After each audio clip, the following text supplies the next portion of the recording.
Bueno, les doy la bienvenida a nombre de la Facultad de Ciencias Sociales e Historia a esta que es la primera cátedra Norbert Lechner del 2015. De entrada les pido que se cercioren de haber apagado sus celulares. Y bueno, para mí es muy grato presentar a Florencia Malon, que es en cierta forma una amiga de la casa, forma parte del claustro académico de nuestro magíster en Historia de América Latina y de hecho al día de hoy está impartiendo un curso. Florencia Malon, actualmente profesora de Historia Julieta Kirkwood de la Universidad de Wisconsin en Madison, es autora de varios libros que han incidido profundamente en el ámbito de la historiografía sobre América Latina, constituyéndose en referentes obligados para todos quienes pretenden asomarse a la historia de México, Perú o Chile, al menos. Algunos títulos a considerar son Campesino y Nación, La construcción del México y Perú poscoloniales, Una flor que renace, vida y reflexiones de una dirigente mapuche por Rosa Isolde Reuque Payalef, y La sangre del Copihue, la comunidad mapuche de Nicolás Ailío y el Estado chileno, 1906-2001. Formada inicialmente en Harvard, tanto en historia como en literatura, Florencia Malon también ha incursionado en la ficción con una novela de aparición reciente, hace unos 2 años más o menos. Su trabajo, también compuesto por una larga serie de artículos, se distingue por prestarle atención a los sujetos históricos marginados del escenario de las historias oficiales y las narrativas nacionales patrióticas codificadas en el siglo XIX. Florencia Malon ha practicado de modo sistemático una historia desde abajo, peinando archivos de todo tipo con una pasión omnívora, combinada a su vez con una práctica precursora de la historia oral. De esta manera ha logrado restituirle a campesinos e indígenas, a hombres y mujeres de las periferias del poder, un rol protagónico en los procesos de tránsito al capitalismo y de construcción del Estado-Nación, ensayando perspectivas analíticas afinadas con ayuda de las teorías de género, los estudios postcoloniales, los encuadres de la subalternidad, la herencia crítica de un marxismo remozado y las nociones de poder capilar propuestas por Foucault. Los enfoques heurísticos y la disposición ética de la antropología también han marcado sus investigaciones sobre historia mapuche del siglo XX, evidenciando la dimensión dialógica de su trabajo de campo. Creo que no hay más palabras que decir. Varios de nosotros conocemos de sobra el trabajo de Florencia, así que yo prefiero darle la palabra a ella. Gracias, Florencia.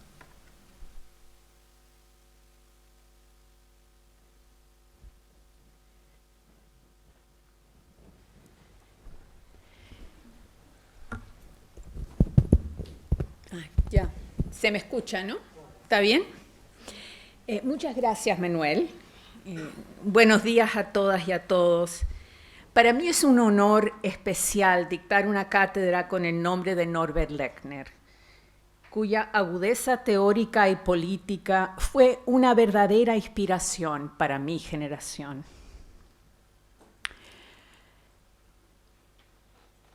Ya, estamos ya con el PowerPoint también, ¿no?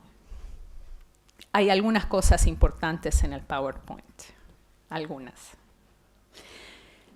Cuando José Martí publicó su polémico ensayo Nuestra América en México en enero de 1891, su uso de la frase Nuestra América pudo verse como un llamado a la unidad entre las repúblicas ubicadas al sur del río Bravo. ¿Ni en qué patria puede tener un hombre más orgullo que en nuestras repúblicas dolorosas de América?, preguntó. Y continuó.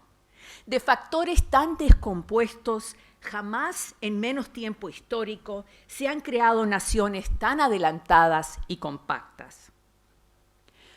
Al publicar el ensayo en México en 1891, más de 3 décadas después que la guerra con Estados Unidos había desmembrado el territorio de la nación mexicana, Martí estaba muy consciente de la necesidad de sonar la alarma sobre el país del norte. Otro peligro corre acaso nuestra América, escribió, que no le viene de sí, sino de la diferencia de orígenes, métodos e intereses entre los dos factores continentales, y es la hora próxima en que se le acerque, demandando relaciones íntimas, un pueblo emprendedor y pujante que la desconoce y la desdeña. Sabemos que sus comentarios fueron proféticos, puesto que solo 7 años más tarde los Estados Unidos invadirían Cuba y Puerto Rico como parte de su guerra con España.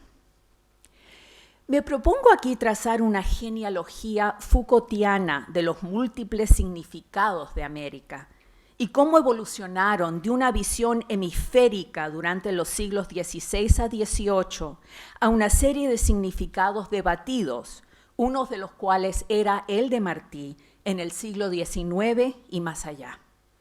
Siguiendo en la tradición ensayista latinoamericana, a la cual también perteneció Martí, me propongo usar este medio para desestabilizar ideas o conceptos existentes.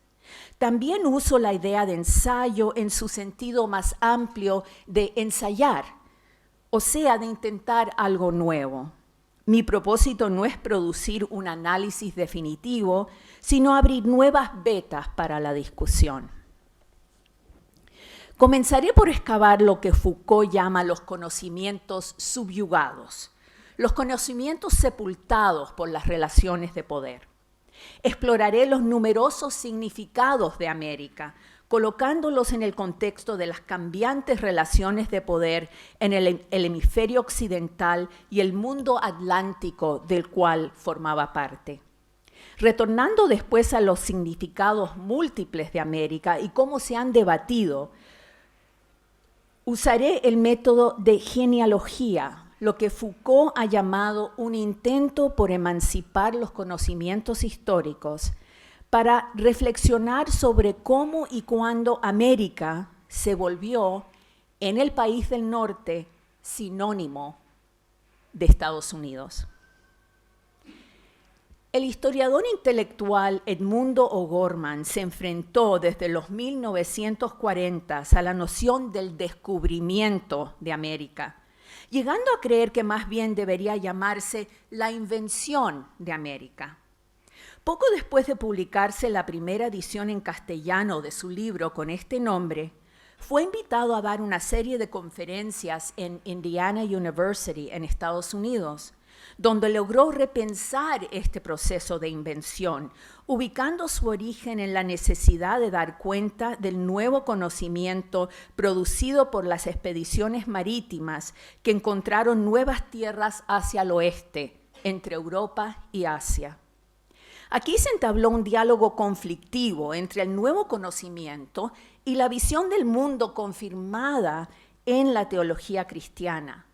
Las expediciones cruciales que ayudaron a formular el concepto de un mundo nuevo fueron la de Américo Vespuccio en 1501 a 1502 y el último viaje de Cristóbal Colón de 1502 a 1504. O'Gorman vio a Vespuccio y Colón como colaboradores en vez de rivales, porque a pesar de su competencia, los dos compartían el deseo de ubicar, al navegar hacia el oeste, un paso al Océano Índico y, por tanto, a Asia. Los fracasos de ambos exploradores fueron esenciales, escribe O'Gorman, puesto que tuvieron, y cito, la consecuencia de hacer posible una inesperada y decisiva revelación. Aunque cada uno explicara el fracaso de forma distinta, el viaje casi interminable de Vespucci hacia el sur constató la existencia de un mundo nuevo. El resultado final de este complicado proceso fue la publicación en 1507 del folleto Cosmographie Introductio por la Academia de Saint-Dié. Más allá de bautizar estas nuevas tierras con el nombre de América, quizás lo más importante y transformador de este documento fue el reconocimiento de América como un cuarto continente a la par con Europa, África y Asia. Y esto lo cambió todo, escribió O'Gorman, puesto que, y le cito, el hombre de la cultura occidente desechó las cadenas milenarias que él mismo se había forjado. No por casualidad América surgió en el horizonte histórico como el país del porvenir y de la libertad. Podemos poner en diálogo las reflexiones de O'Gorman con las del historiador estadounidense Jack Green, quien sugiere que tanto Vasco de Quiroga en México como los jesuitas en Paraguay y los puritanos en Nueva Inglaterra deseaban encontrar en América, y le cito, un lugar donde podrían realizar sus sueños y esperanzas que no podían ser realizados en el viejo mundo. Según el historiador estadounidense Jorge Cañizares Esguerra, este deseo utópico compartido tenía además un lado más oscuro. Tanto los españoles como los ingleses, católicos y puritanos, enmarcaron su papel en el Nuevo Mundo en la tradición de las guerras sagradas cristianas, viendo la colonización europea del Nuevo Mundo como una misión única para salvar al continente y su población indígena de la opresión demónica, misión que reverberaba con las narrativas bíblicas de la conquista de un nuevo Canaán para fundar una nueva Jerusalén. También es importante notar que cuando los puritanos empezaron a pensar en la colonización de América del Norte, ya las colonizaciones española y portuguesa habían estado en proceso por casi un siglo. La riqueza que estaba llegando a España y Portugal de las Américas, explica Green, motivó fuertemente a otros países europeos en su deseo de hacer algo similar. Al mismo tiempo, la lucha por la independencia de los Países Bajos en contra del Imperio de Habsburgo creó una enemistad profunda entre la España, cuyo rey había heredado ese imperio, y los holandeses.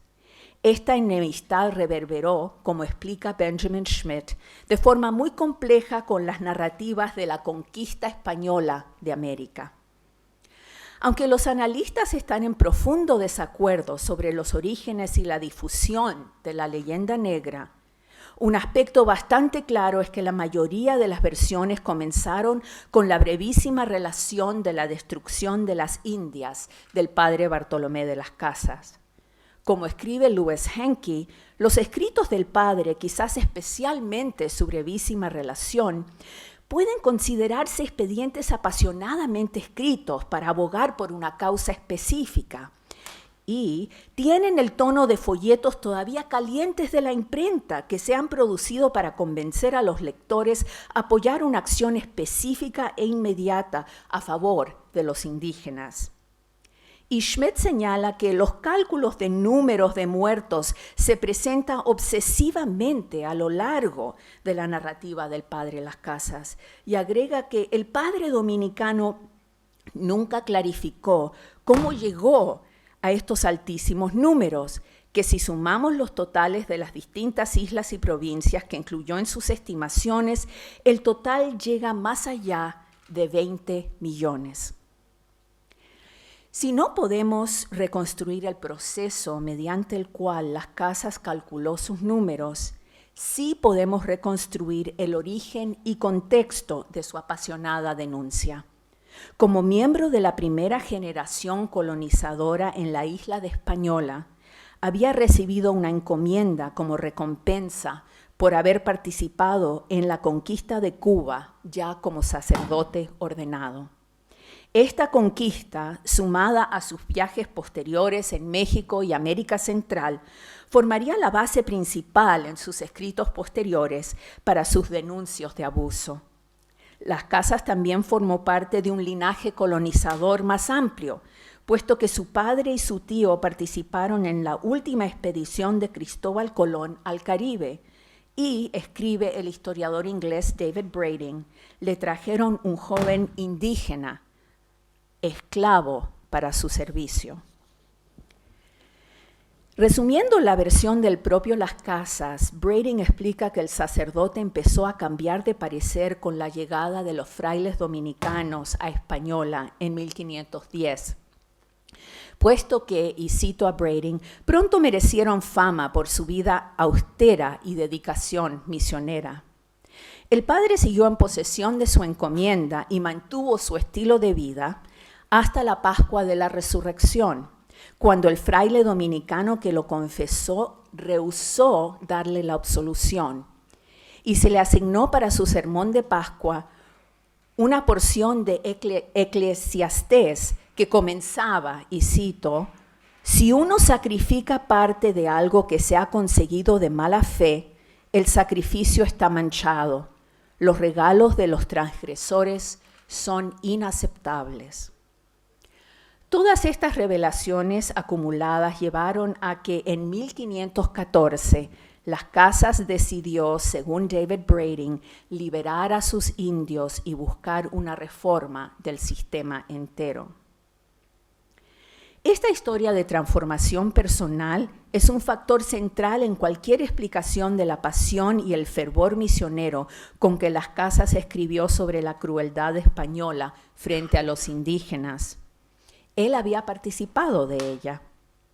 Podamos o no confirmar sus números, y este tema ha suscitado numerosos y apasionados debates entre los historiadores de la Hispanoamérica colonial, sus repetidos intentos de reformar las prácticas españolas, tanto como su entrada a la orden dominicana, muy probablemente están conectados a su necesidad de buscar expiación por sus pecados anteriores. Es en este contexto que tenemos que comprender la pasión de su brevísima relación. Pero este elemento central, moral y personal de la historia se perdió en los abundantes y apasionados enfrentamientos historiográficos sobre la leyenda negra que se dieron para finales de los años 1960 y comienzos de los 1970 entre los historiadores estadounidenses de la Hispanoamérica colonial. Más allá de las numerosas y complejas formas en que el texto de las Casas se transformó mediante el viaje y la competencia colonial, debemos señalar adicionalmente que aunque la conquista fue violenta y destructiva a lo largo del hemisferio americano, hubieron diferencias de región a región. En los imperios Inca y Azteca, por ejemplo, los conquistadores lograron aprovechar las divisiones existentes entre los pueblos nativos para negociar, aunque fuera un apoyo limitado para su empresa. Así, aunque Hernán Cortés inicialmente tuvo recurso a la violencia extensiva para, entre comillas, convencer a los tlaxcaltecas de servir como sus aliados en contra de los mexicas, tanto así que Charles Gibson describió este enfrentamiento inicial como la conquista de Tlaxcala, una vez que se forjó la alianza, resultó siendo efectiva a nivel militar, a pesar del costo humano realmente espeluznante de tomar la capital de Tenochtitlán. Aunque los hermanos Pizarro trataron de forma violenta y falsa con el emperador Atahualpa, quien fue finalmente ejecutado, su conquista de la región se benefició de la ayuda de los huancas de la Sierra Central, quienes hacía poco habían sido conquistados por los incas. La situación fue distinta en el Cono Sur, donde la falta de acceso fácil al oro y la plata limitó los recursos que los conquistadores estaban dispuestos a invertir, y los pueblos que habitaban estos lugares, además de resistirse fuertemente a los españoles, tenían sistemas políticos descentralizados. De hecho, como bien se sabe, estos pueblos más al sur no caerían bajo el dominio de ningún estado centralizado hasta después de terminado el período colonial. Estas diferencias explican mejor los procesos y resultados de las distintas conquistas y colonizaciones de las Américas que cualquier intento de pensarlas en base a las diferencias entre las culturas del norte y del sur de Europa. Ocurre lo mismo con las diferentes oportunidades económicas que se dieron en cada región. La riqueza minera estaba concentrada en México y Perú, justamente donde los imperios ya existentes tenían sistemas complejos de control de trabajo que los españoles lograron apropiar y ampliar. En el Caribe y sus entornos, las formas de riqueza existentes no eran tan fáciles de explotar, aunque como bien sabemos, la producción de azúcar en base de la mano de obra esclavizada africana cambiaría esto a largo plazo. En Nueva Inglaterra, los recursos eran las maderas, la agricultura y la caza de animales para sus pieles.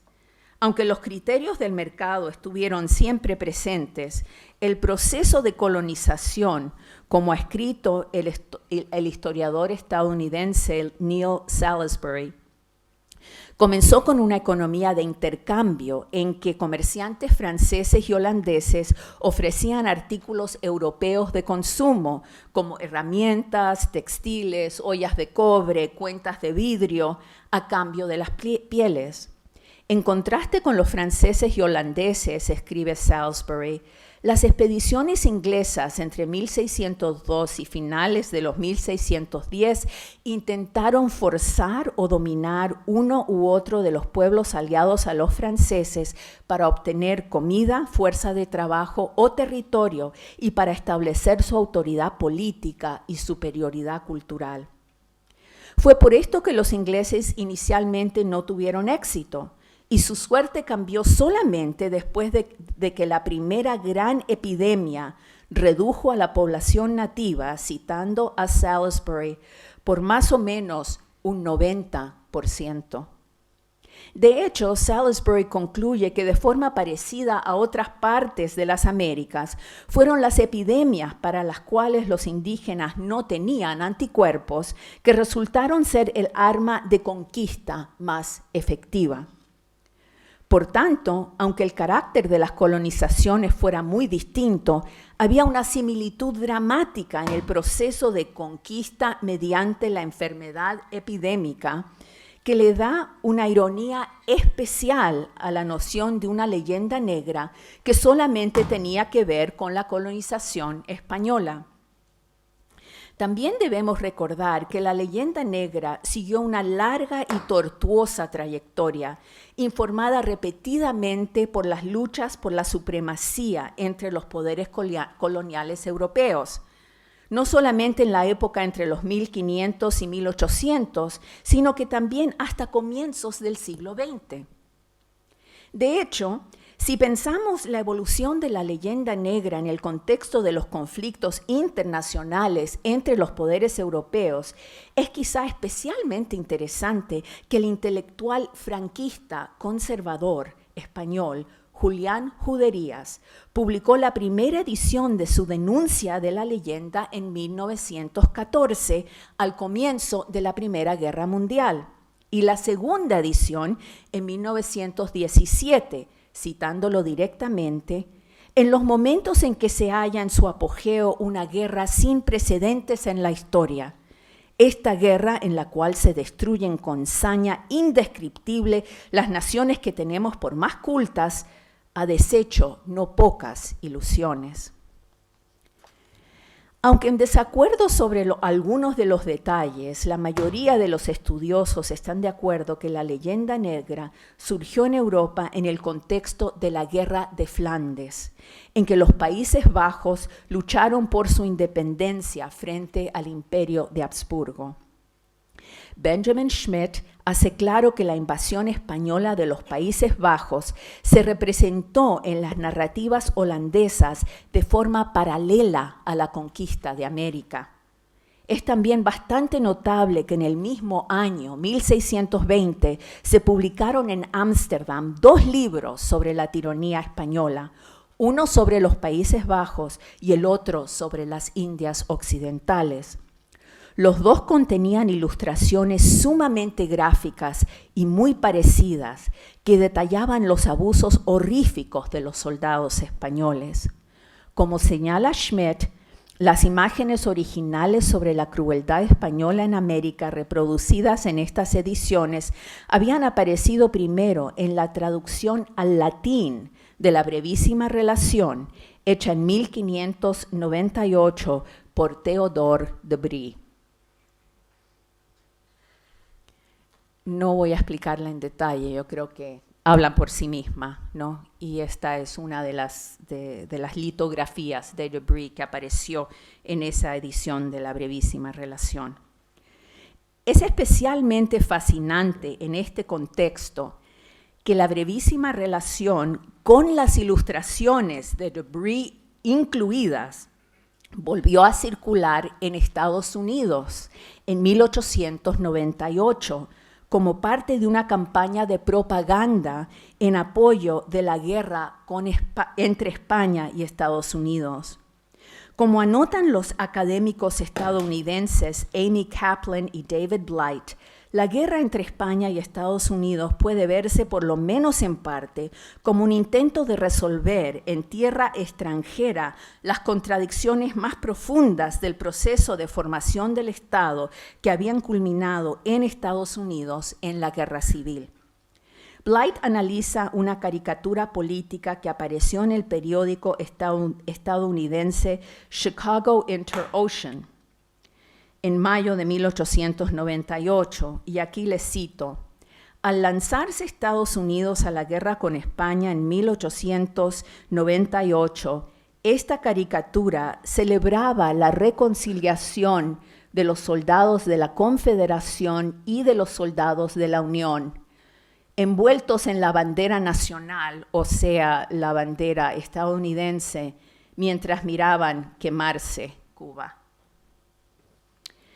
Kaplan escribe que los periodistas y políticos representaron la guerra con España como una recuperación nostálgica del heroísmo de una generación anterior y como una batalla final purgativa que pudo sanar las heridas y divisiones de su guerra interna, mientras que lograba cumplir con su meta de la unificación nacional.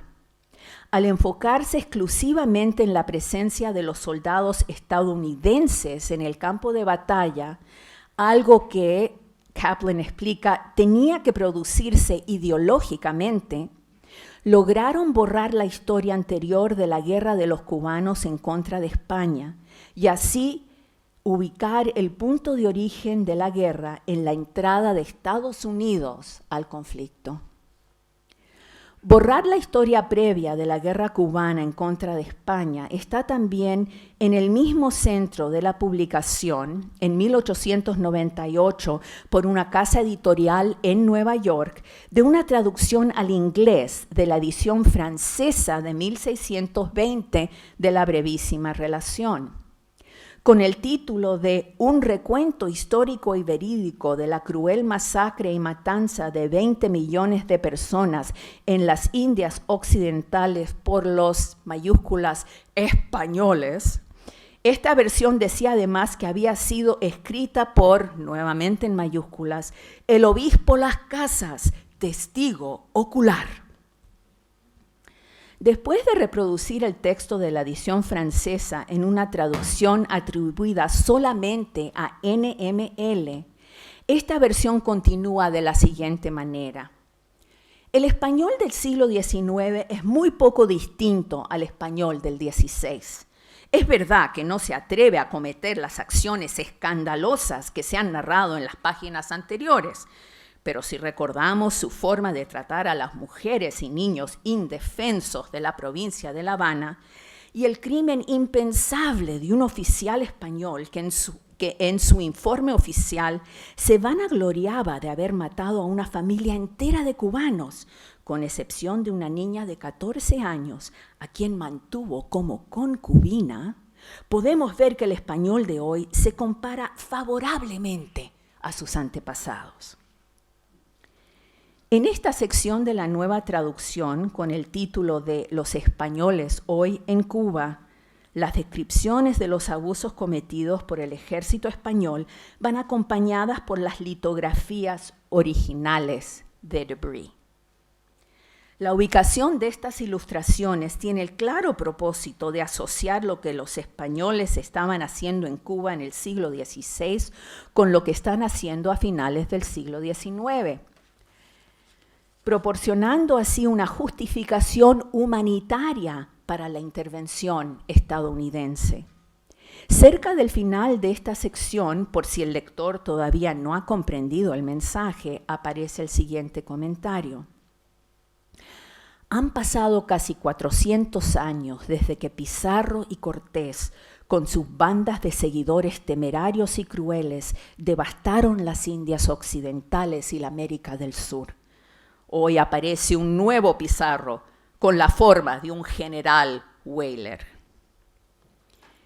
En la sección final de esta nueva traducción, con el título de Un poco de información sobre Cuba, los posibles inversionistas reciben una descripción de los recursos y geografía de la isla.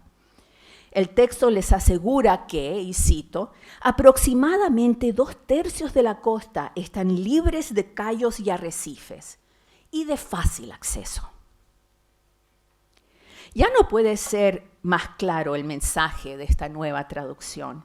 Los Estados Unidos tienen que intervenir en Cuba para prevenir más abusos de parte de los sanguinarios españoles, quienes, si nos basamos en el testimonio ocular del padre Las Casas, han sido responsables de las muertes de millones de inocentes desde la época de Pizarro y Cortés hasta el presente.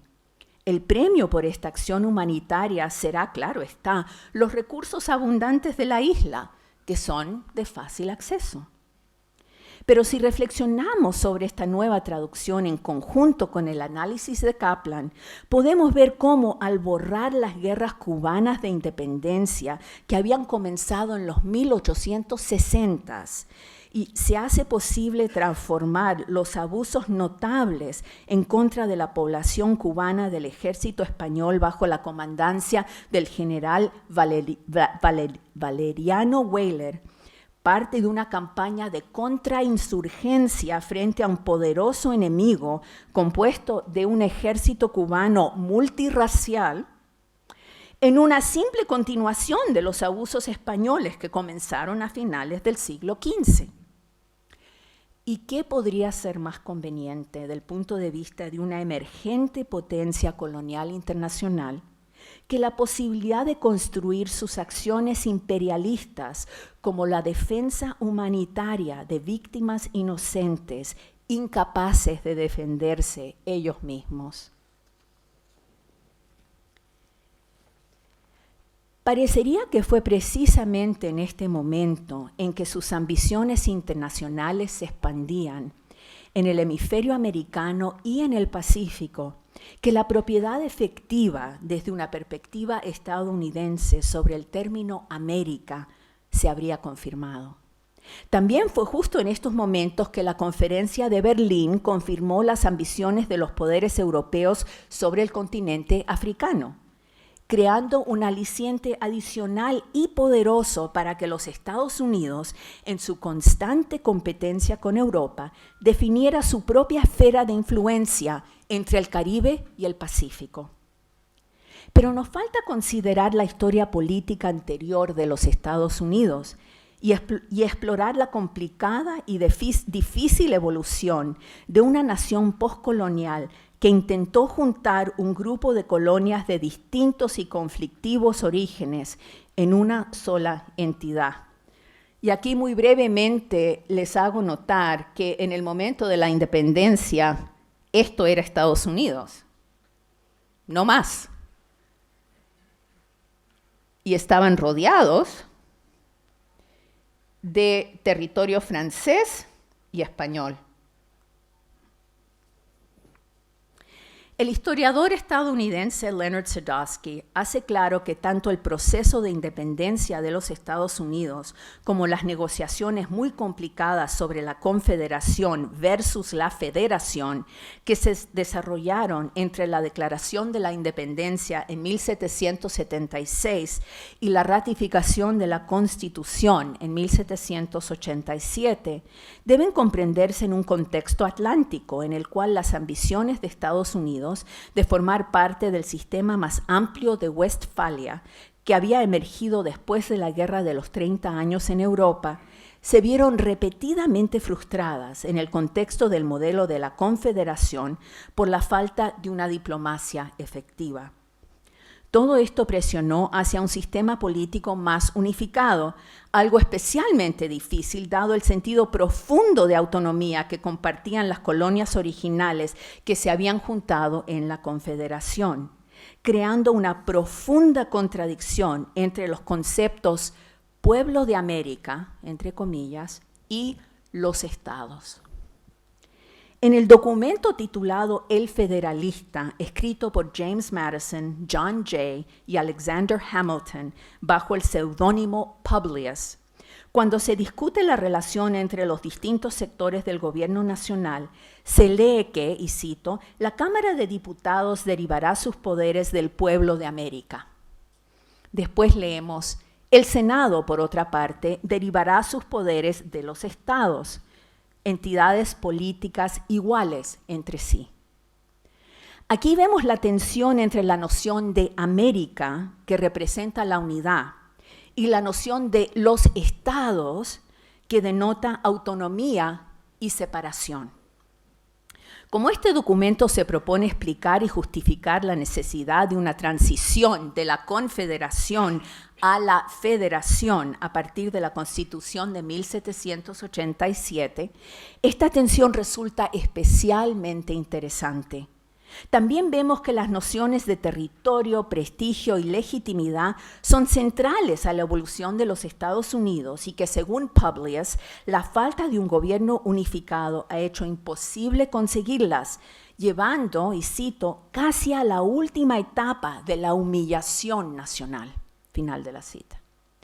Hay, por ejemplo, cito, territorios valiosos y lugares importantes en posesión de poderes extranjeros que, según nuestras específicas condiciones, deberían haber sido entregados hace mucho tiempo. Pero no es posible actuar para recuperarlos, puesto que no tenemos ni tropas, ni erario, ni gobierno. También leemos una frustración muy fuerte sobre la falta de reconocimiento de los derechos internacionales. Tenemos derecho por naturaleza y por acuerdos a una participación libre en la navegación del río Mississippi. España nos excluye. El respeto en los ojos de los poderes extranjeros nos sirve de protección frente a una posible invasión extranjera. La imbecilidad de nuestro gobierno hasta les prohíbe tratar con nosotros. Nuestros embajadores en el extranjero no son más que vergonzosas imitaciones de soberanía. Con sus orígenes en el proceso de la independencia, esta frustración involucró no solamente a Inglaterra, Francia y España, sino que también a los pueblos indígenas. Y el temor que los ingleses, españoles o franceses, posiblemente con la ayuda de las naciones indígenas descontentas, podrían ser obstáculos al desarrollo de los Estados Unidos de América, no era enteramente una ilusión, lo que le dio todavía más fuerza al argumento que una autoridad central tendría que tener suficiente poder para hacer las decisiones que involucraban al interés nacional. En las últimas 2 décadas del siglo XVIII se agregaron al panorama internacional y atlántico los conflictos entre España, Francia y Gran Bretaña alrededor de la Revolución de Haití en el Caribe. Laurent Dubois ha demostrado el impacto global de estos conflictos y también que la compra a Francia por los Estados Unidos de Luisiana en 1803 fue parte de este proceso. Y no me alargo mucho, pero noten el tamaño de Luisiana y noten además que para ese momento, 1803, las colonias que formaban una banda en el Atlántico ya se habían expandido bastante.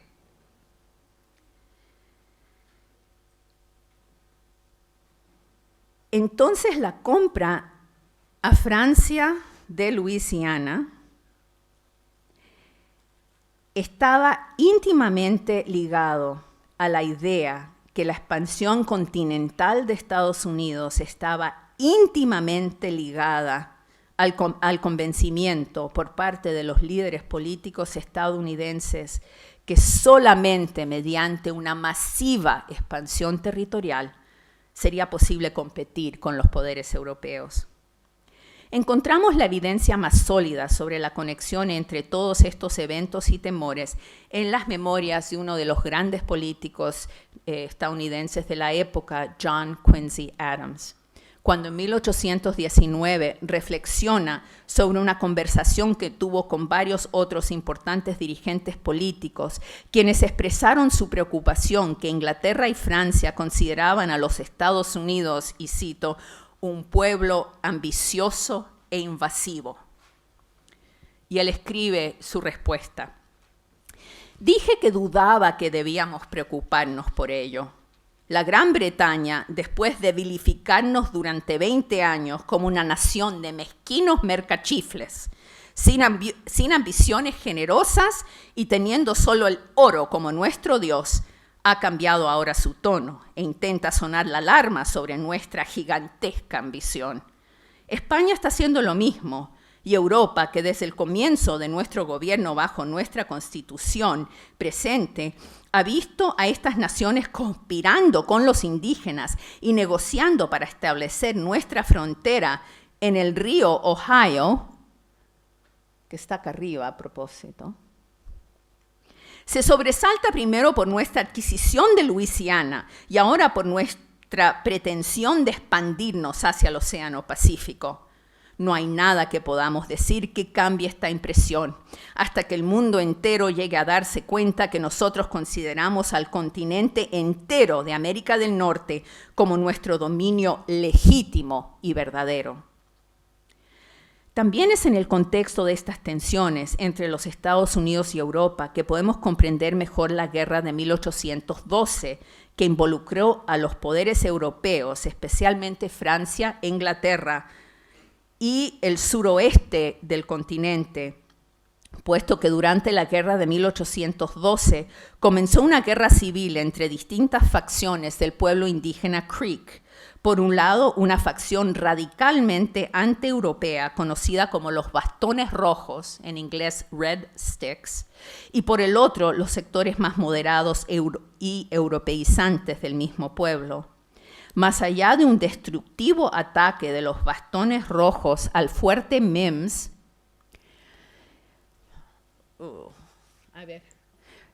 con la luz aquí no es fácil para mí ver exactamente, pero el fuerte Mims está acá. Y en el ataque de los bastones rojos al fuerte Mims murieron cientos de colonos estadounidenses.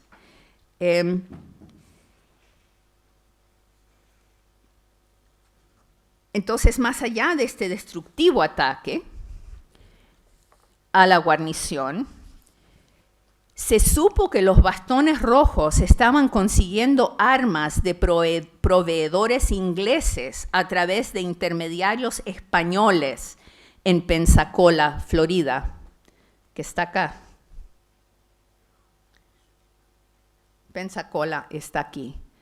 Entonces, toda esta zona de Florida, que estaba todavía en manos españolas, se volvió una zona de seguridad nacional o de problema de seguridad nacional.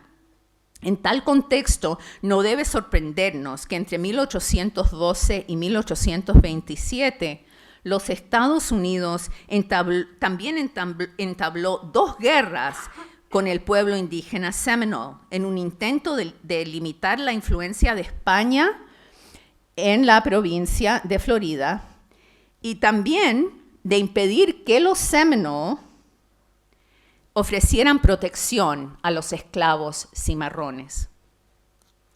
Las guerras europeas del siglo XVIII y comienzos del XIX también ayudaron a definir la posición de los emergentes Estados Unidos en el continente de Norteamérica y más ampliamente en el hemisferio americano. Dadas las aspiraciones de los dirigentes políticos estadounidenses en el mundo atlántico, no debe sorprendernos que la relación con Europa haya jugado un papel tan central y definitivo en el desarrollo de la política de Estados Unidos hacia sus vecinos hemisféricos.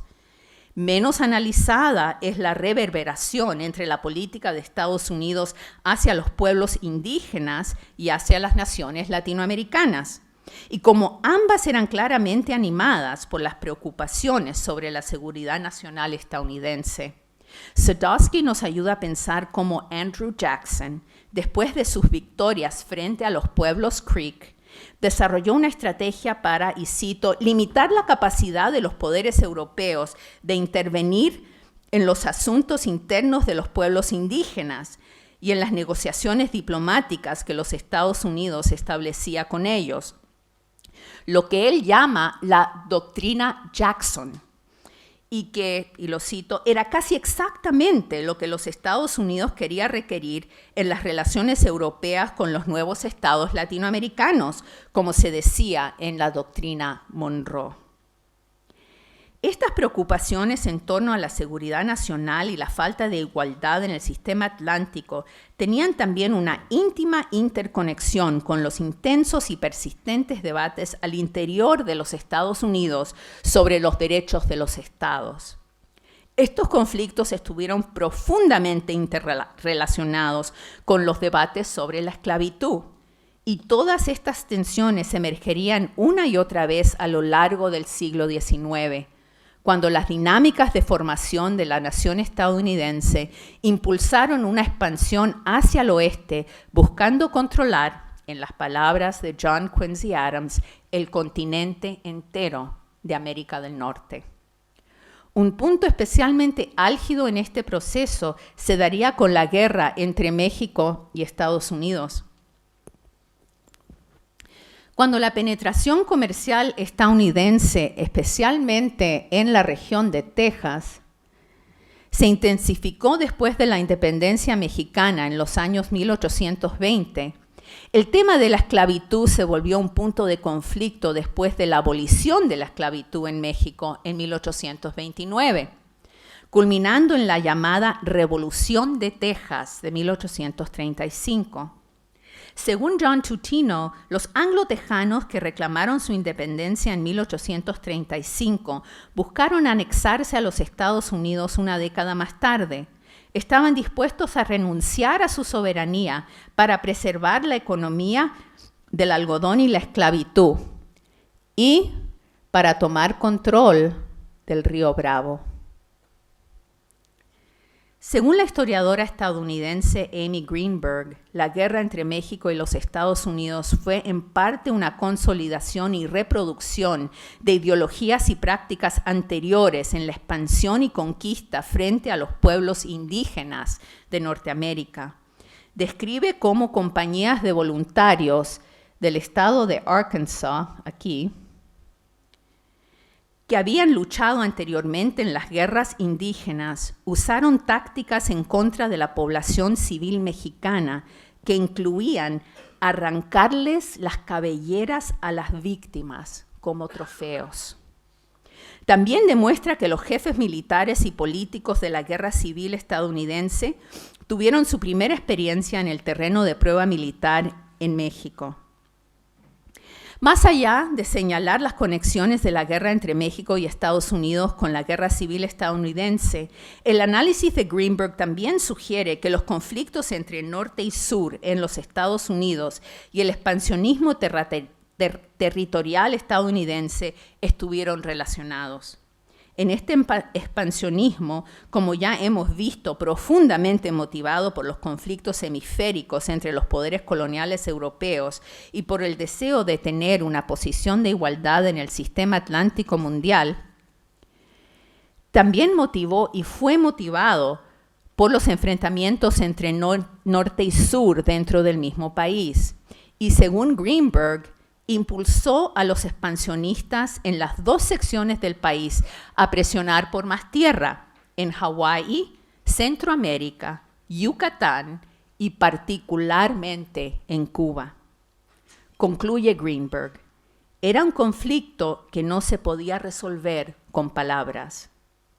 Pero también hay un aspecto económico planteado por John Tutino en el caso de la guerra entre México y Estados Unidos, al sugerir que la expansión estadounidense, tanto a Texas como lo que era antes el noroeste mexicano, y la extensión del noroeste mexicano que terminó en manos de Estados Unidos es bastante impresionante. Y además tiene riquezas minerales muy importantes. Entonces, un poco lo que pasó con esta expansión es que se creó una relación mutuamente constitutiva entre el crecimiento económico y la expansión territorial. Y esto comenzó con la guerra entre México y Estados Unidos y se intensificó con las guerras subsiguientes. En este contexto, la guerra civil constituyó el último paso en la reorganización de la correlación de fuerzas económicas que impulsaría a los Estados Unidos hacia la expansión como un nuevo imperio. Y aquí vemos un mapa de lo que fueron las regiones en la guerra civil. Toda la zona aquí en el sur, zona agroexportadora de algodón en base a mano de obra esclavizada, y todo el norte, una emergente economía capitalista industrial con uso de mano de obra de inmigrantes de Europa. Con la guerra civil y la victoria del norte, lo que pasó fue la hegemonía de la economía capitalista industrial. Y los historiadores antiimperialistas que surgieron en Estados Unidos en los años 60 y 70 del siglo pasado sugieren que lo que pasa en este momento es que al tomar hegemonía al norte sobre todo el país de Estados Unidos, se crea una expansión industrial que va también tomando formas imperialistas, y que ahí es donde surge el imperialismo norteamericano.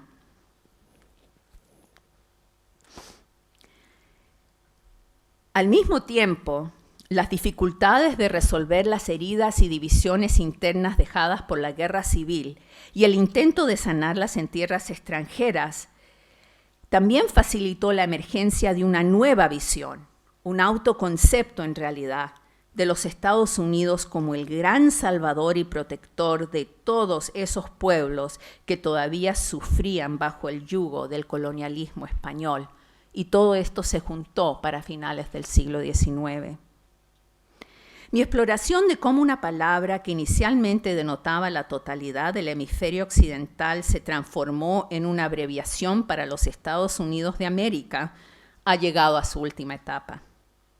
Una arqueología Foucaultiana nos sugiere que desde el momento en que se inventó en diálogo con las exploraciones iniciales europeas, la palabra América simbolizó la existencia de nuevas posibilidades y de una especie de imaginario utópico. Al mismo tiempo, la idea que los colonizadores europeos estaban en el Nuevo Mundo para liberar a la población americana de la opresión del diablo resultó justificando desde una perspectiva europea una buena parte de la violencia y la muerte por epidemia que sufrió la población nativa.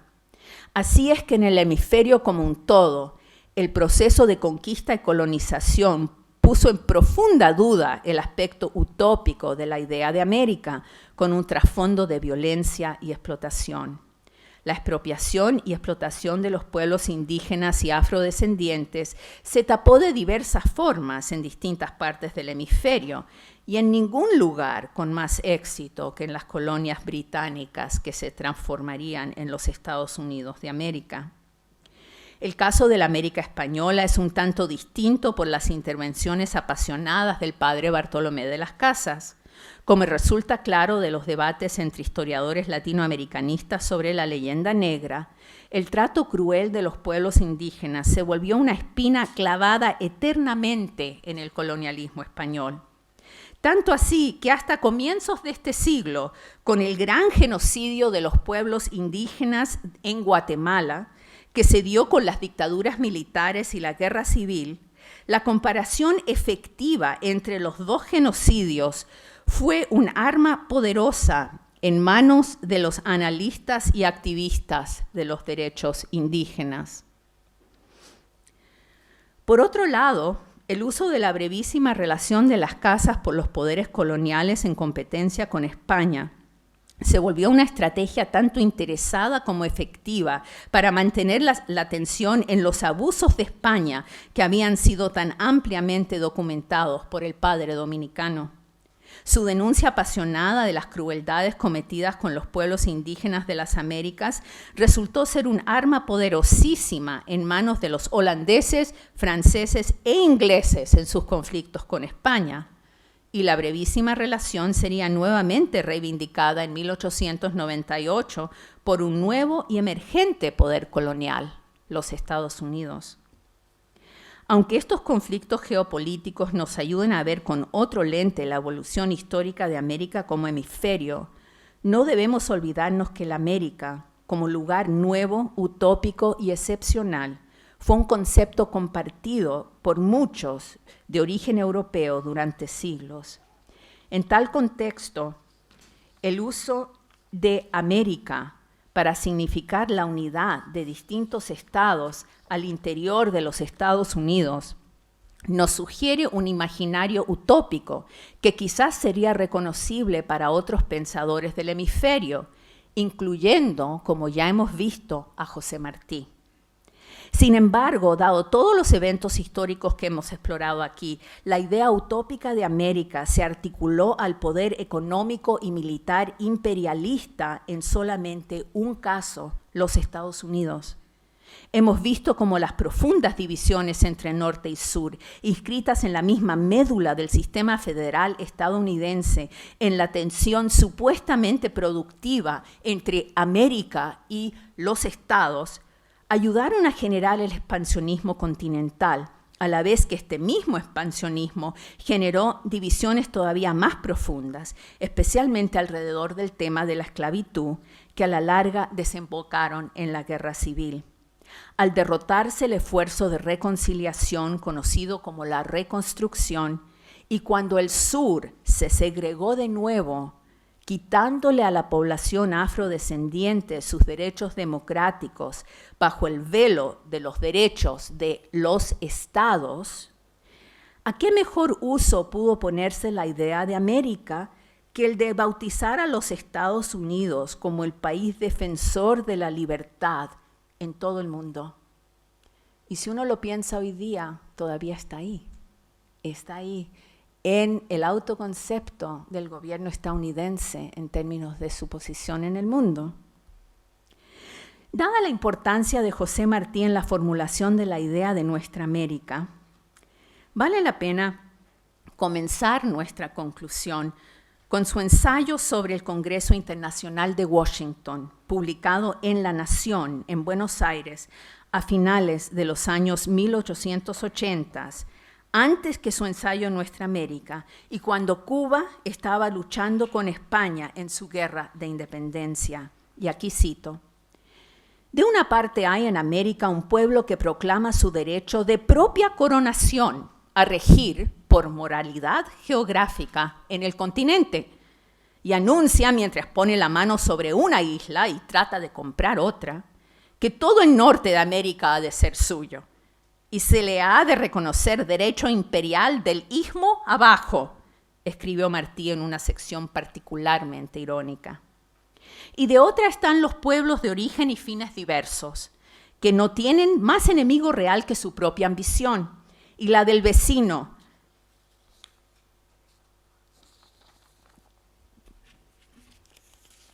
Perdón, tengo que encontrar la última página. Sí, la del vecino, que le convida a ahorrarle el trabajo de quitarles mañana por la fuerza lo que le pueden dar de grado ahora. Y concluyó: ¿han de poner sus negocios los pueblos de América en manos de su único enemigo? ¿O de ganarle tiempo y poblarse y unirse antes de que se eche, por la razón de estar en el mismo continente, sobre los pueblos decorosos, capaces, justos y, como él, prósperos y libres? Aún a finales del siglo XIX, Martí siguió usando el término América en su significado hemisférico.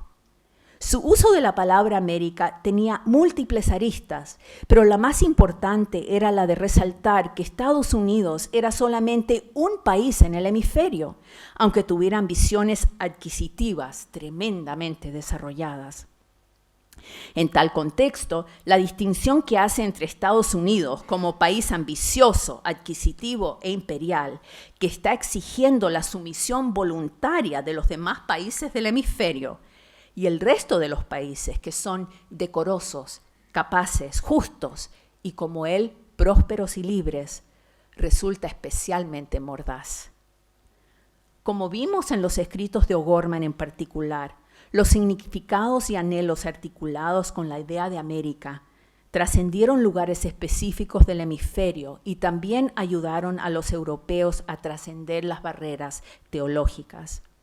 En última instancia, por tanto, la noción de América, emergiendo del periodo de exploración y viajando hasta la época postcolonial, mantuvo una cierta calidad utópica para los intelectuales y pensadores en el hemisferio en su conjunto. Al mismo tiempo, al iniciar Estados Unidos su proceso de expansión imperial en el Pacífico y el Caribe, la noción desarrolló, para los habitantes al norte del río Bravo, una conexión más específica con los Estados Unidos. Muchas gracias.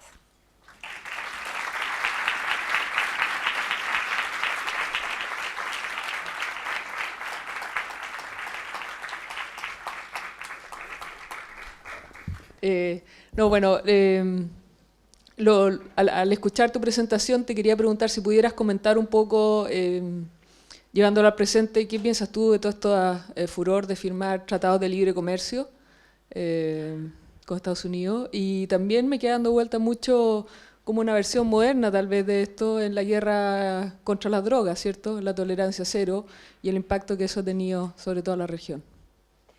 Sí, bueno, la verdad... ¿Funciona este? Ah, parece que yo lo apagué. Ahora sí funciona. Ya. Mira, la verdad es que no estoy muy segura que puedo comentar con gran conocimiento sobre muchos de los eventos que has mencionado. Yo creo que más que nada lo que este trabajo me ha hecho pensar en términos del presente es en la posición que sigue tomando Estados Unidos en el mundo como un gran país libertador, ¿no? Aún bajo la presidencia de Barack Obama, que para muchos de los estadounidenses antiimperialistas fue un momento en que se pensó que algo distinto iba a pasar, claramente no ha pasado mucho, en parte porque el Congreso siempre ha estado en contra de él, pero y un poco esta idea de América y los estados sigue muy de pie. Pero yo creo que también en la política internacional esta idea de América sigue siendo algo que no se cuestiona. Y recién el presidente Obama dijo que América está muy feliz de poder negociar o de abrir conversaciones con Venezuela y con Cuba. Y yo me quedé pensando, bueno, pero también están en América esos dos países, ¿no? Entonces, yo creo que eso es la parte más importante, de que de aquí sale esta idea de que América es Estados Unidos y que América es el salvador de los otros pueblos, ¿no? Y yo creo que así se justifica todas las otras políticas contra insurgentes y toda una serie de otras políticas clandestinas, ¿no? Aquí. Muchas gracias, Florencia. Mi consulta es algo que me intriga. Cuando Herbert Bolton llega a Ciudad de México a investigar en los archivos, se queda obnubilado porque descubre también la cultura, la riqueza del pasado colonial latinoamericano. Mi pregunta es, ¿cómo ves tú esa conexión entre prosperidad económica, riqueza y Nueva Jerusalén, vocación mesiánica? ¿Cómo logra Estados Unidos de América cimentar esa idea de progreso frente también a una América hispana que había sido extremadamente exitosa económicamente, produciendo arquitectura, cultura, arte, algo que incluso en las 13 colonias no había? Sí, es una muy buena pregunta. No estoy segura que en este momento, al comienzo de este proyecto, la puedo contestar con mucho detalle. Pero una cosa que a mí realmente me ha fascinado y me sorprende cada vez que lo constato es lo poco que en Estados Unidos se conoce la prosperidad, la profundidad intelectual y la sofisticación política de las naciones que quedan al sur del río Bravo. es bien interesante y aquí voy a hacer un pequeño paréntesis que no tiene nada que ver necesariamente con mi presentación, pero que fue algo que me sorprendió mucho, que cuando yo estaba en proceso de trabajar y de revisar mi novela que salió publicada y la personaje principal es originalmente chilena y está en el exilio después del golpe y decide volver a Chile, pero finalmente decide que no puede quedarse y que tiene que regresar a Estados Unidos. Mi agente literaria en Estados Unidos me mandó un mail en que me dijo, ¿por qué es que tu personaje quiere volver a Estados Unidos? Debe ser porque es el país de la libertad, ¿verdad? A mí, ¿oh? Entonces yo creo que hay una ignorancia muy cómoda de parte de mucha gente que en otros aspectos es bastante bien leída, bien educada sobre qué ha sido América Latina. Yo creo que eso es algo que cada vez que me lo encuentro en mis conversaciones me sorprende, que es parte de la razón por la cual me metí a este proyecto. Tenía que ver de dónde salía eso. Pero más allá de eso, en este momento no estoy muy segura que puedo contestar el resto de la pregunta. Quizás en otros 3 años, sí. Florencia, en la descripción que hiciste de las motivaciones de las potencias europeas, echo de menos la influencia del catolicismo y de la Iglesia como no solo motivación, sino que espuelas y huasca para avanzar y para salvar las almas de este lado que se estaban conquistando. Salvo las menciones profundas que has hecho del rol que jugó las casas, muy poquito más escuché la palabra religión y mucho menos catolicismo en las motivaciones. No sé si podrás ampliar un poco sobre esto. Bueno, la verdad es que lo que yo hago aquí con la idea de la leyenda negra, pero especialmente de la evolución personal del Fray Bartolomé de las Casas, por lo menos por el momento, es todo lo que me pareció relevante incluir en términos de la religión. Es posible que eso cambie con más tiempo, ¿no? Pero en este momento yo estaba más interesada en pensar formación de los estados y las guerras internacionales.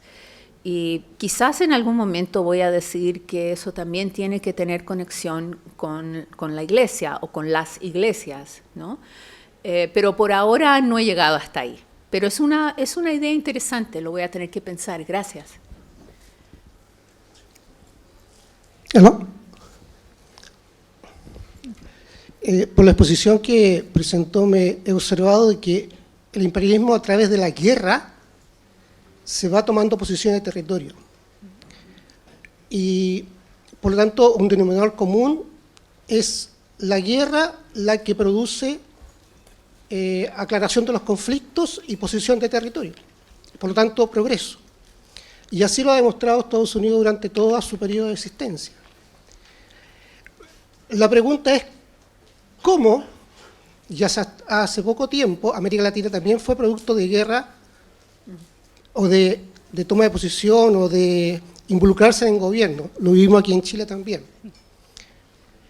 ¿Cómo esta situación que Estados Unidos hizo hago posible de que vuelva a tomar América? Ya no por las armas, ya no por el imperialismo, sino por el dólar.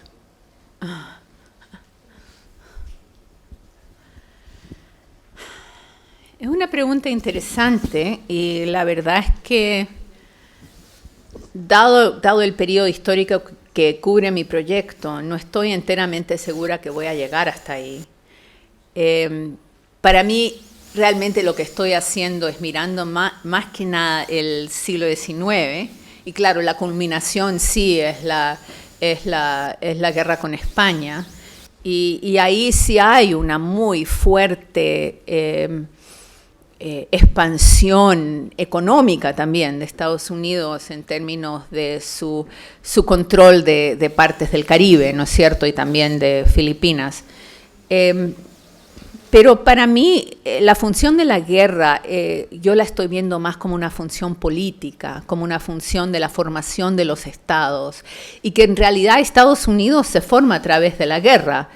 Pero lo que es interesante es pensar hasta qué punto los otros países del hemisferio que me interesan estudiar, que incluyen México, Perú, Chile y Argentina, también tienen ciertos tipos de procesos de formación de estados-naciones a través de la guerra, y que a veces hay más similitudes entre algunos de los procesos de guerra en América del Sur y lo que pasa en América del Norte de lo que hasta ahora hemos pensado.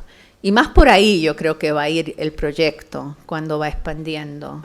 Y se va a quedar más bien en el siglo XIX, quizás con algunas reflexiones sobre qué implicancias tiene para nuestro análisis del siglo XX y del siglo XXI, ¿no? Hola, buenas tardes.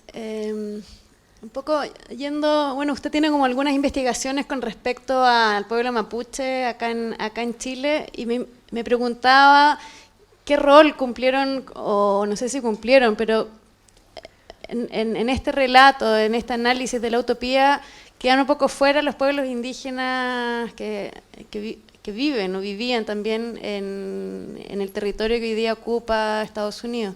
Entonces, si pudiera hacer como decir algunas palabras sobre eso, que me pareció que estaba un poco silenciado. Sí, bueno, es verdad que no está en el mismo centro del análisis, pero yo creo que algo que me inspiró mucho a pensar de otra forma cómo se expande Estados Unidos es justamente que yo he trabajado temas de historia indígena. Y yo creo que cuando uno mira lo que pasa en la expansión de Estados Unidos hacia el oeste, en la parte de Norteamérica, pero también en la guerra con México, es claro que hay reverberación a cada momento entre las experiencias de la expansión frente a los pueblos indígenas y la experiencia de la expansión más continental. Y una de las cosas que a mí realmente me llamó la atención y que yo la mencioné brevemente aquí fue que en la guerra entre México y Estados Unidos, la mayor parte del ejército estadounidense es de compañías de voluntarios que han luchado en las guerras indígenas. Y Amy Greenberg, a quien cité, es la primera persona que ha constatado que en muchas de las entradas del ejército norteamericano estadounidense a partes de México, al matar a la población civil, le arrancan las cabelleras. Y están portándose como se portaron frente a los pueblos indígenas en el territorio estadounidense, ¿no? Entonces yo creo que hay una reverberación muy fuerte ahí. Y espero poder seguir profundizándola, pero por el momento solo la tengo hasta ahí, ¿no? Gracias. Ya. Buenas tardes. Quería comentar que esta rebelión o esta rebeldía frente al concepto América solamente para los Estados Unidos se ha visto reflejado en la parte artística. Yo no sé si lo han visto en los diarios, salió hace un tiempo atrás que nuestro artista, ¿verdad?, visual, Daniel Yaar, hizo una presentación, una intervención urbana en el mismo Estados Unidos, ¿verdad?, colocando el mapa de Estados Unidos en el centro de Nueva York, ¿verdad?, iluminado, y con la leyenda abajo, ¿verdad?, esto no es América, ¿verdad? O sea, en el fondo hay una rebeldía, hay una rebelión y se manifiesta también artísticamente. O sea, de hecho, Daniel Yaar, ¿verdad?, un famoso artista, Alfredo, perdón, me equivoqué el nombre, Yaar, él se manifestó, y se manifestó en el mismo Estados Unidos. Así que ese fue una muy gratificante ver esa fotografía ahí en los diarios.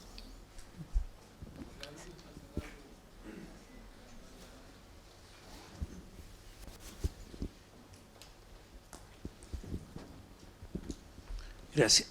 Me preguntaba sobre el vínculo entre historia y geografía, particularmente a partir de, porque en general, por ejemplo, en geografía en América Latina se enseña que hay un solo continente, mientras en Estados Unidos se enseña que hay dos. Incluso yo haciendo clase en Carolina del Norte, le dije a mis estudiantes que había un solo continente y entraron en una crisis, me entregaron documentación que comprobaba geográficamente que hay una falla en Panamá y que hay dos continentes. Entonces, pero esto me lleva al tema del hemisferio y que tiene mucho que ver con lo que señalabas de la América y las Américas. O sea, ¿cuándo se produce esa diferencia conceptual que es geográfica, o sea, que viene desde la disciplina de la geografía, pero que tiene un componente político muy relevante de distinguirse?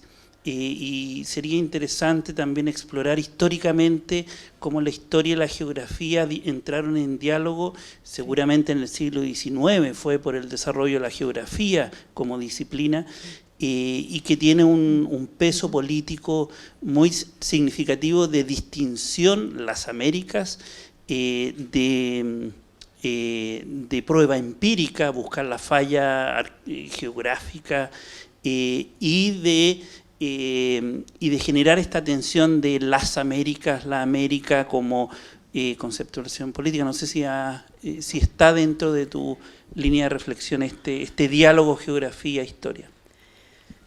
Bueno, quizás debería estar. Hasta el momento no lo había pensado como lo acabas de exponer. Me parece súper interesante. También me gusta mucho la reacción que describes de tus estudiantes en Estados Unidos, porque una de las cosas que se me hizo súper clara en términos de cómo se enseña la historia y la geografía en Estados Unidos, es que los estudiantes llegan a la universidad pensando que América significa Estados Unidos y que hay una historia muy heroica de todos los grandes presidentes que llegaron, etcétera, etcétera, ¿no? Entonces yo creo que yo voy a desarrollar un curso que va a tratar de desestabilizar esa idea para los estudiantes de primer año en la universidad donde yo enseño. Es muy posible que lleguen tirándome tomates en la clase, yo no sé. Pero yo creo que es importante pensar eso, pensar también cómo es que en la misma forma de enseñar historia y geografía se apoya esta idea de Estados Unidos como esta potencia excepcional que posee el nombre de América, ¿no? Bien interesante.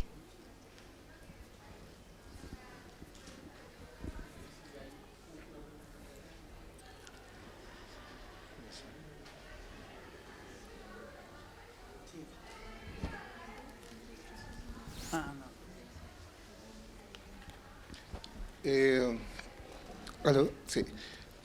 Me llamaba la atención en esta explicación de esta construcción hegemónica, principalmente por la fuerza y también por un discurso que está mediado también por el uso de la coacción. El hecho es que, saliendo de eso, nosotros también podemos encontrar mecanismos de seducción para que ciertas ideas como el imperialismo se instalen. O sea, si uno ve, por ejemplo, también hay necesidad de América Latina, al momento de independizarse, de construir nuevos socios económicos. O sea, el viaje de carrera a California, por ejemplo, tenía que ver con ese tipo de situaciones.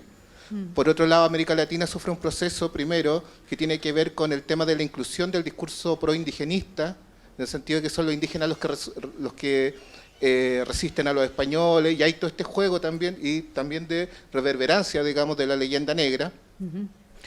Pero a la mitad del siglo XIX comenzamos a ver que se empiezan a estudiar cómo Estados Unidos había logrado ocupar el territorio indígena.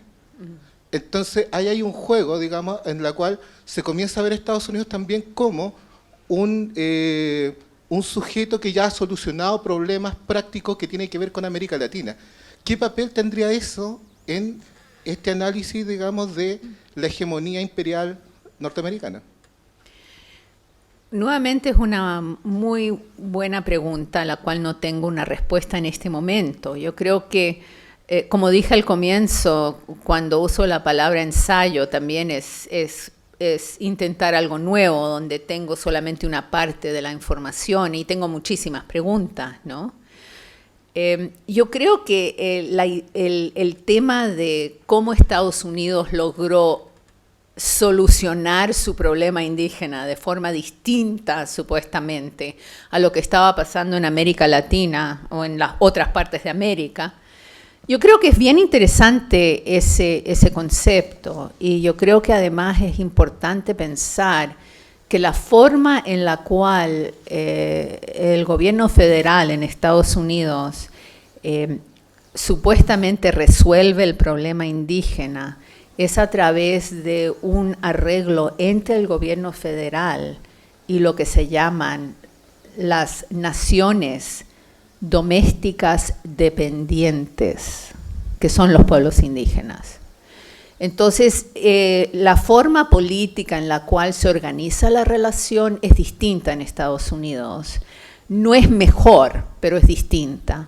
Y cada pueblo indígena tiene un cierto tipo de conciencia de su propia autonomía frente al Estado en el cual está, porque dice que tiene la conexión directa con el gobierno federal. Entonces eso es casi como un proceso de diplomacia, ¿no? Que también lo vemos en el momento de la expansión del país, en lo que yo estaba hablando. Más allá de eso, en este momento no estoy segura qué más decir, pero yo creo que es interesante pensar hasta qué punto estas diferentes formas de enfrentarse a colonizar y derrotar a los pueblos indígenas desde el punto de vista de los gobiernos centrales varía mucho a través del hemisferio, y sería importante poder sistemáticamente comparar. Bueno, yo quiero agradecerle nuevamente a Florencia por la conferencia, que abre interrogantes que dan para largo, y agradecerle a todos ustedes su presencia, invitarlos desde ya a la segunda cátedra Norbert Lechner a comienzos de septiembre. Entonces vamos a contar con la presencia del sociólogo inglés Mike Savage del London School of Economics. Gracias a todos.